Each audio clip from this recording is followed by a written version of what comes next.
Hi, my name is Lisa Witzel, and I'll be your trainer today at Gold and Silver Buyers. What we're going to learn today is how to determine fake silver from the real stuff. So, how this thing is going to kind of go here is I'm going to go over a short PowerPoint with you. I'm going to do some demonstrations. You have some sample bullion, a scales, and a magnet on your tables.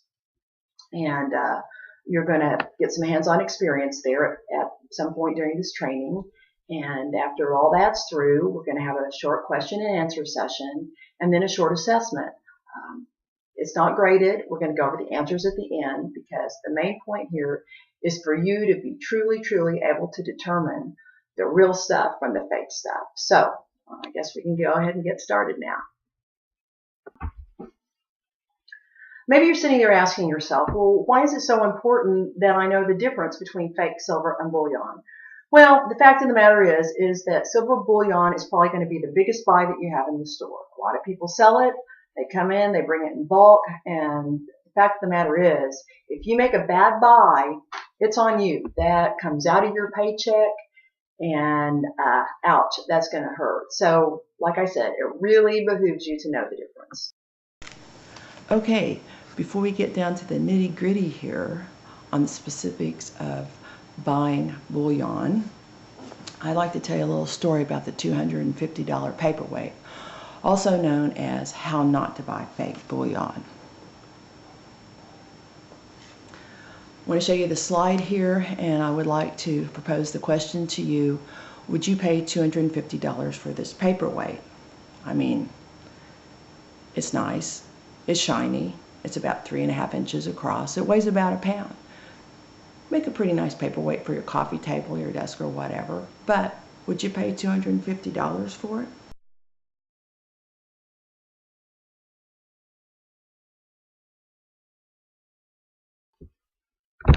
Unfortunately, there was a buyer at Gold and Silver Buyers that did buy this piece of bullion.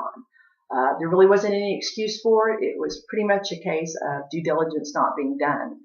So she had $250 taken from her paycheck, and I don't know about you, but I wouldn't want that to happen to me.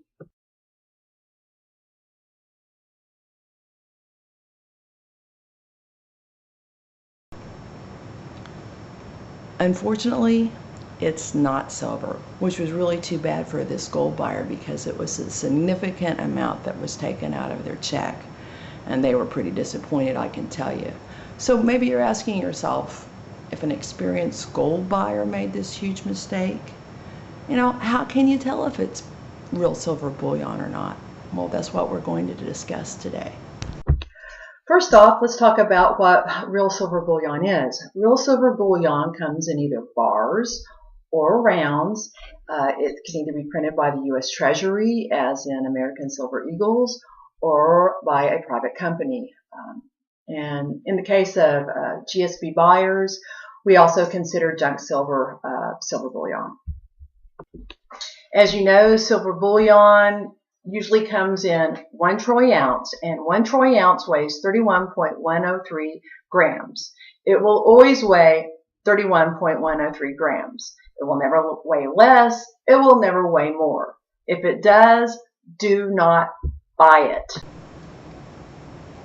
Okay, I can't even begin to tell you how important weighing out silver is. Let's take a look here. Here is a popular piece of bullion, an American Silver Eagle. I'm going to put it on the scale there. Weighs 31 grams, just like it's supposed to. Okay, here's a fake piece. Okay, that's 33 grams. It's heavy. Never accept heavy bullion. It's fake. Here's another piece of real bullion from the Sunshine Minting Company. It's a popular private mint. 31 grams, just like it's supposed to. Okay, here's another fake. Here's a fake bullion bar. This is actually a gold bullion bar, but gold and silver, they both weigh the same. That's one of the great things about it. Keeps you from buying a fake one. 34 grams. Don't ever buy anything that is heavy. Trust me, you will pay for it. Another way to determine if silver is real or not is to use the magnet test. And basically what that means is that a magnet will not stick to silver. If it sticks, it's fake. However, silver is diamagnetic, so if you take a rare earth magnet and slide it down a piece of bullion at a 45-degree angle, it should move slowly down the bullion. If it slips off quickly, or like I said, it sticks, it's not real silver. Do not buy. Okay, let's take a look at the magnet test. Here's a piece of real bullion. As you can tell, the magnet will slightly move it around because silver is diamagnetic, so it'll have a little bit of a pull because of the alloys in it. However, this is the fake piece of bullion, and as you can see, it will stick to the metal. Here's another piece of bullion. It doesn't stick. It moves around a little bit. So you'd want to weigh that like we did before, and then since that's conflicting, that would tell you that it's too heavy and it's not bullion, and don't buy it. In addition, one other test that you might want to do, it's, you know, kind of subjective, so is that when you real bullion will have a distinctive ring to it.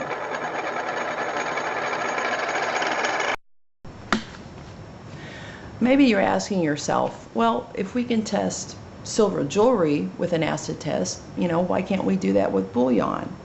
And you're right, it will work. Right here you can see this is the fake bullion. We drop some acid on it and it comes up with a little blue mark.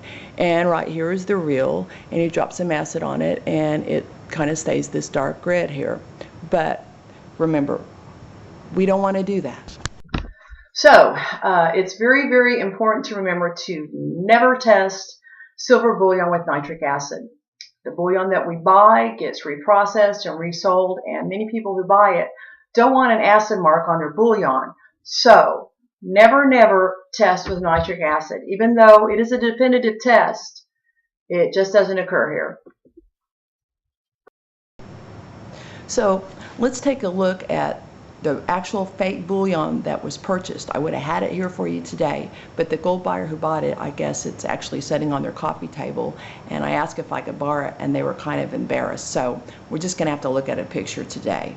Anyways, you see right here, this is the fake bullion, and this is the real bullion. They look a lot alike, don't they, from the front? I mean, they're both shiny. They're actually both the same size, 3.5 inches in diameter. The problem here is that the fake bullion here, it weighs a common pound, as where the real bullion weighs a troy pound, and that's the difference. A common pound is not the same as a troy pound. There are different weights, as you can see from the conversion chart that's in your handout.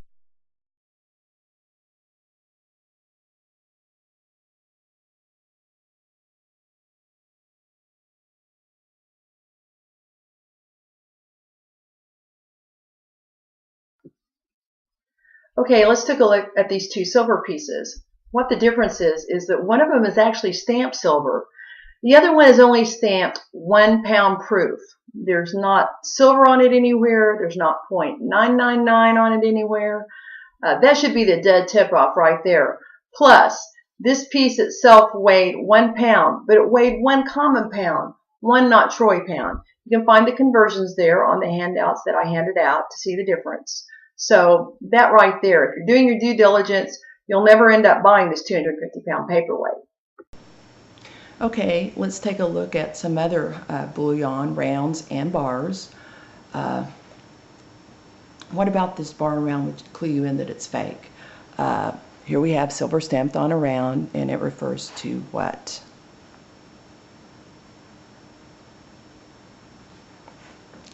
Okay, well, right here you can see it says silver. It doesn't say fine silver, which bullion should say. Over here we have a silver bar. It says Switzerland, 1 ounce fine silver. However, if you'll look here, it is marked 999.0. It should be marked 0.999. People will deliberately manufacture these in order to fool you and other people who buy silver. It's unfortunate, but you have to be on the lookout for it. Some of these will pass the magnet test, so you have to, but they will never weigh out right, and they usually have some fake markings on them, because otherwise, if they're made to look exactly like bullion, especially if it's something minted by the U.S. Treasury or a foreign country, it is considered counterfeit, and it is a federal offense. Okay, I want you to take a pen and paper, and we're going to write down some of the markings that indicate silver bullion or fake bullion. Real bullion will always be stamped silver, and it'll always be stamped .999. Anything that says 100 mils on it refers to the thickness of the plating, which basically means it's plated. Don't buy it. If it's lacking the .999, that's pretty much a dead giveaway too, so don't buy that either. Any numerical markings beside .999, it's fake silver. The reason why they put these fake markings on silver bullion is because otherwise, if they try to make it look exactly like real bullion, it is considered counterfeiting, and that's a federal offense. So, like I said before, and I can't probably say it enough, if you just do your due diligence, you won't end up buying any of this stuff. Okay, so everybody out there has some silver bullion, some fake, some real on your table, the scales, and a magnet. I want you to go ahead now at this time and separate the real from the fake. And then after our PowerPoint is over, we'll see how well you did.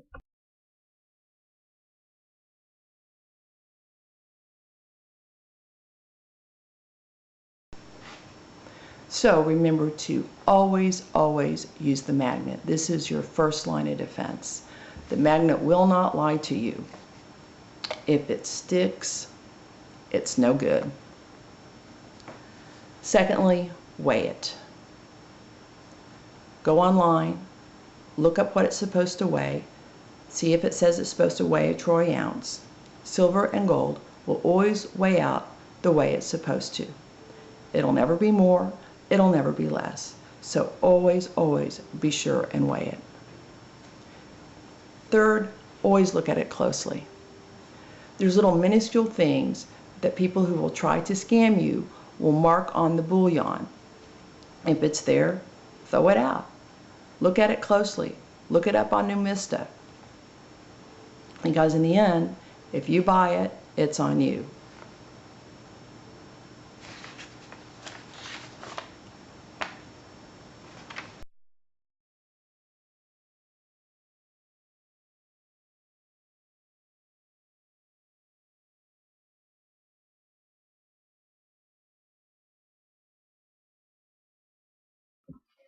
So I'd just like to tell you guys you did really well about sorting out the fake from the real stuff today. You did well in your assessments.